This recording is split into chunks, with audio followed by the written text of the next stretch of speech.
이렇게 북한군 전차들이 그냥 지나가자 미군 병사들 몇몇은 황당하게도 그대로 내달리는 북한의 T-34 85 전차를 가로막으며 이렇게 외쳤다고 합니다.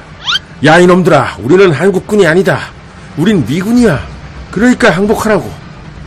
한국으로 파병되기 전 미군 병사들이 자신만만해하며 했던 바로 그 말. 북한군은 자신들이 참전했다는 사실을 알기만 하면 그냥 내뺄 것이다. 이 미군 병사의 행동은 미군이 얼마나 북한군을 깔봤는지 알 수 있는 행동이었습니다.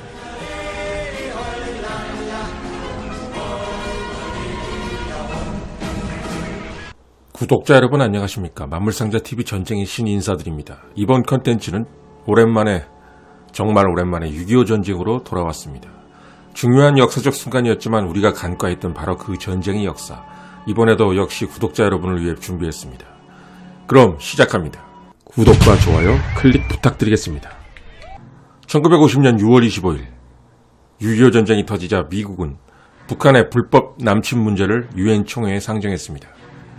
그런데 유엔 상임이사국인 소련이 이 자리에 불참함으로써 유엔군은 비교적 신속하게 한국의 파병이 승인될 수 있었습니다. 그런데 미국은 처음에는 너무나도 안일했습니다. 그도 그럴 것이 미군은 강력했던 나치 독일과 아시아 최강 일본을 박살낸 진짜배기 세계 최강이라는 자부심이 철철 넘쳐흘렀기 때문입니다.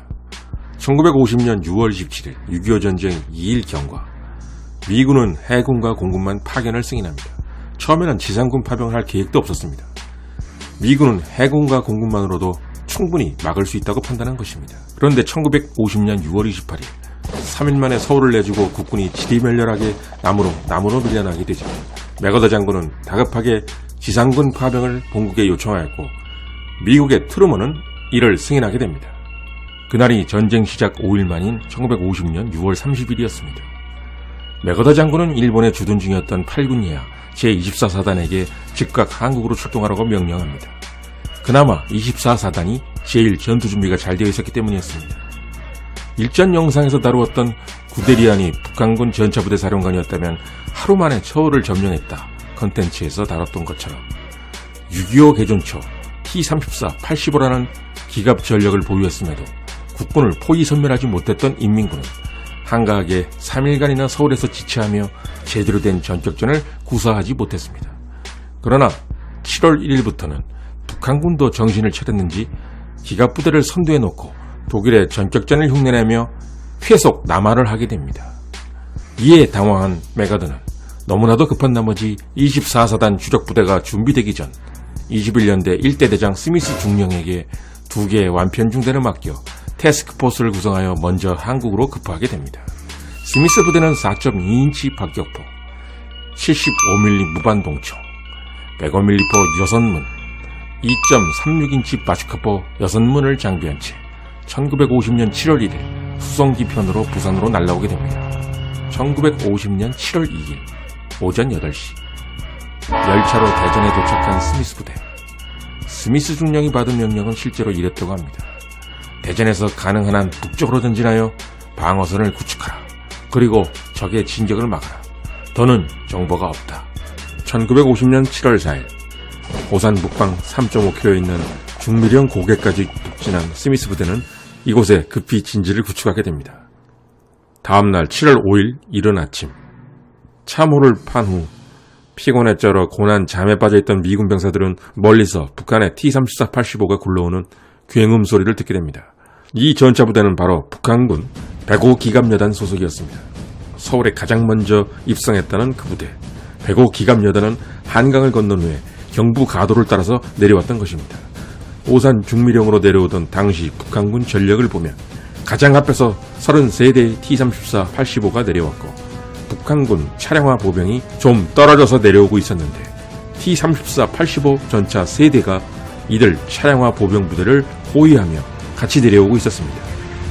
그런데 흔히 우리가 예상하듯 북한군 보병이 뛰거나 걸어서 내려온 것이 아니라 놀랍게도 모두 차량에 탑승한 차량화 부대였다는 것이 특기할 만합니다. T-34 85 전차. 이 전차는 소련이 개발했고 T-34 76의 후속 모델로서 1943년 말부터 생산이 시작되었습니다. 독소전쟁 중후반기, 즉 1944년 6월 소련이 독일 중앙집단군을 완전히 무너뜨렸던 바그라티온 작전과 베를린 전투까지 소련의 공세를 이끌던 전차였습니다. 독일군조차도 티거와 판터가 아니면 쉽게 잡기가 어려웠던 전차. 독일의 만슈타인도 모델도 떼거지로 몰려오는 이 전차를 막기 위해 독서전 후반기에 많은 고생을 한 바 있었습니다. T-34-85는 비교적 강력한 85mm 전차포에 피탄 효과가 높은 경사장갑, 5단 변속기를 갖춘 알루미늄 합금제 디젤 엔진을 갖췄으며 소련의 추운 기후에 적합한 넓은 폭의 접지압이 낮은 트랙과 단순 설계에 따른 높은 생산성이 주요 특징이었습니다. 2차 대전 당시 드넓은 소련 영토에서 대전 후반기에 독일군을 사정없이 몰아붙였던 바로 그 전차가 2차 대전 종전 5년 만에 이제는 독일군이 아니라 미군을 몰아붙이려 하고 있었습니다. 그런데 스미스 부대는 우리가 익히 알던 그 미군과 여러모로 달랐습니다. 우선 이들은 사전 정보도 없이 너무나 급하게 한국으로 투입되었고 북한의 인민군을 후진국 군대라며 너무나 얕봤습니다. 스미스 부대는 인민군이 주로 보병으로 구성되었을 거라고 막연하게 추정했습니다. 그리고 북한군 전차가 이렇게 많이 굴러나올 줄을 미처 예상하지 못했습니다. 따라서 스미스 부대가 가져온 포탄은 주로 입마살상용 고폭탄이었습니다. 비행문을 내며 점점 다가오는 북한의 T-34-85. 스미스 중령은 다가오는 T-34-85 전차를 105mm 야포로 잡기로 결정하고 선두의 전차를 상대로 집중 포격을 가했습니다. 그러나 105mm 집중 사격을 고폭탄으로 하는 바람에 북한군 전차는 포화를 얻어맞으면서도 끄떡도 하지 않았고 그냥 그대로 밀고 내려왔습니다. 이때 스미스 부대에게는 탱크 파괴용 대전차 고폭탄이 단 6발 뿐이었습니다. 점점 가까이 다가오는 T-34-85를 향해 미군은 105mm 포의 대전차 고폭탄을 장전하여 발사했고 가장 맨 앞에서 굴러오던 T-34-85 두 대를 그대로 주저앉히는 데 성공합니다. 105mm 포로 0점 사격을 가했던 것입니다. 이 점은 확실히 미군이 대단했습니다. 두 대의 T-34-85가 주저앉았지만 나머지 31대는 계속해서 다가왔고 이들은 85mm 전차포로 미군의 105mm 야포 포대를 박살내기 시작했습니다. 미군은 6발의 대전차 고폭탄으로 총 4대의 T-34-85를 주저앉히는 데는 성공했지만 나머지 북한군 전차들이 방어선을 뚫고 포대 진지 안으로 들어와 전차포를 날리는 바람에 미군의 105mm 포대는 모두 다 박살이 나게 됩니다. 특이한 것은 북한 전차들이 그대로 미군 진지 중앙을 뚫고 들어와서는 미군의 수송 차량과 105mm 포대만 파괴하고 남아있는 미군을 무시한 채 계속해서 남쪽으로 내달렸다는 점입니다. 시청자 여러분께서는 이것을 보고 뭔가 생각나는 점이 있지 않습니까? 바로 1940년 프랑스 전역 당시 구드리안과 롬멜이 했던 전격전. 무엇보다 스피드를 중시하는 독일의 그 전격전. 전격전은 기갑부대가 적의 중심을 신속하게 깊숙이 뚫고 들어가 적을 포위선멸하여 싸울 의지를 꺾는 것이 제1의 목표인데 이제서야 북한군은 그 전격전을 제대로 구사하기 시작했던 것입니다. 이렇게 북한군 전차들이 그냥 지나가자 미군 병사들 몇몇은 황당하게도 그대로 내달리는 북한의 T-34-85 전차를 가로막으며 이렇게 외쳤다고 합니다. 야 이놈들아, 우리는 한국군이 아니다. 우린 미군이야. 그러니까 항복하라고. 한국으로 파병되기 전 미군 병사들이 자신만만해하며 했던 바로 그 말. 북한군은 자신들이 참전했다는 사실을 알기만 하면 그냥 내뺄 것이다. 이 미군 병사의 행동은 미군이 얼마나 북한군을 깔봤는지 알 수 있는 행동이었습니다. 북한군의 제1파는 이렇게 지나가고 또다시 정적이 흐릅니다. 그리고 제2파인 북한의 차량화 보병이 후속해서 내려왔습니다. 북한의 차량화 보병은 3대의 T-34-85의 엄호하에 내려왔는데 차량에 탑승한 북한군 보병 약 1천여 명은 미군을 발견하자 신속히 차량에서 내려 산계 대형으로 전진해 왔습니다. 그리고 더 뒤에 있던 병력들은 차량에 그대로 탑승한 채로 상황을 지켜보며 대기하였습니다. 105mm 포가 전부 박살 났기에 미군은 2.36인치 로켓포와 75mm 무반동총으로 3대의 T-34-85에 사격을 가했습니다. 그러나 미군은 2.36인치 로켓포와 75mm 무반동총으로는 아무리 쏴봤자 T-34-85를 격파하는 것이 불가능하다는 것을 깨닫게 됩니다. 또한 차량에서 내린 북한군 보병들은 미군의 측면으로 우회 기동하여 공격을 하는 전술을 구사하게 됩니다. 북한군 보병이 우회 기동하여 공격해오자 겁에 질린 미군은 모든 중화기를 내버리고 마침내 후퇴를 하게 됩니다.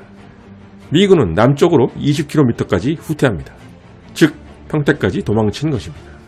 사실 스미스 부대의 미군들은 강도 높은 훈련을 받았던 2차 대전 때의 그 미군이 아니었습니다. 오산 중미령 전투에서 스미스 부대는 150명이 전사하고 20명이 행방불명이 되는 커다란 피해를 입었습니다. 이 전투 이후 6.25 전쟁 초반 국군이 북한의 T-34 전차 공포증에 빠진 것처럼 미군도 전차 공포증에 빠져들기 시작했습니다. 북한 인민군과 미군과의 첫 지상전이었던 오산 중미령 전투. 이 전투에서 북한은 이제서야 제대로 된 전격 전술을 쓰고 있음을 우리는 알 수 있습니다. 맨 앞에 전차를 앞세우고 속도감 있게 진격하고 차량화 보병으로 잔적을 소탕한다는 개념. 이것은 바로 2차 대전 당시 독일군이 했던 바로 그 전격전이었습니다. 오산 중미령 전투 당시 북한 전차들은 흡사 1940년 프랑스 전역 당시 프랑스군 패잔병들에게 어디든지 너희들이 가고 싶은 대로 가버리라고 하며 계속해서 내달렸던 독일 기갑부대를 떠오르게 합니다. 또한 미군 입장에서 패배의 원인은 한국의 장마철 날씨로 인해 미 공군이 스미스 부대를 전혀 지원해주지 못했다는 점입니다. 당시 미 공군은 이미 대한민국의 제공권을 완전 장악한 상태였음에도 불구하고 수원 방면에서 일렬 정도로 줄지어 내려오는 북한군 전차들을 전혀 타격하지 못했습니다. 만약 날씨가 좋았다면 이날 나타났던 33대의 북한군 전차들은 중미령까지 오는 동안 모조리 박살이 났을 것이고 스미스 부대의 패배도 없었을 것입니다. 그리고 또 다른 미군의 패배 원인은 소련이 제공한 T-34-85 전차 성능에 대한 무지함이었습니다. 단 한 번도 소련제 무기를 갖춘 상대와 싸워보질 않았기 때문에 미군은 75mm 무반 동청과 2.36인치 바주카포로도 북한 전차를 잡을 수 있다고 생각했었습니다. 때문에 T-34를 잡을 무기가 도착할 때까지 미군은 한동안 T-34 전차 공포증에 빠져 지내야 했습니다. 또 하나의 패배 원인은 미군이 2차 대전 승전국이라는 자만에 빠져 북한군을 후진국의 허접한 군대로 얕봤고 2차 대전에서 승리했던 미군의 모습만 봐도 지레 겁을 먹고 후퇴할 거라는 착각에 빠져 있었던 것이 패배의 원인이었습니다. 이쯤 되자 미군도 국군이 3일 만에 서울을 빼앗기고 패퇴한 것이 그나마 잘 싸웠던 게 아닌가 하는 생각까지 갖게 되었습니다. 이 전투 결과를 모두 통보받은 메가더는 그때서야 북한군의 전력이 만만치 않음을 깨닫게 되었고 북한군을 저지할 정예부대 추가 파병과 T-34-85 파괴를 위한 무기 공급을 서두르게 됩니다. 1950년 7월 8일 미군은 천안을 잃고 대전 방어에 나서게 됩니다. 이 대전 방어전에서도 미군은 T-34-85에 유린당하고 낙동강 방어선까지 계속해서 박살이 나며 후퇴하게 됩니다.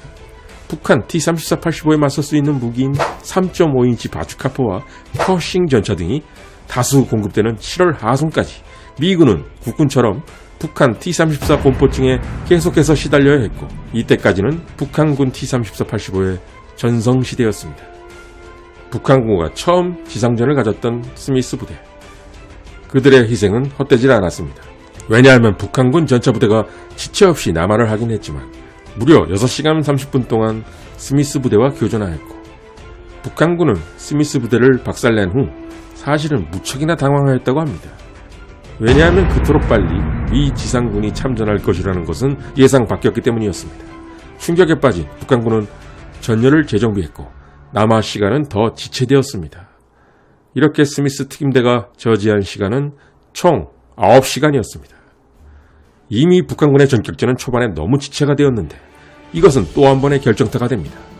북한군은 미군이 T-34-85를 막을 대전차 장비를 다수 확보하기 전에 기갑부대로 남한의 중심을 깊이 찔러 들어가야만 했습니다. 전격전은 오직 속도가 중요했던 것입니다. 이 사실이 중요함을 북한군도 알고 있었습니다.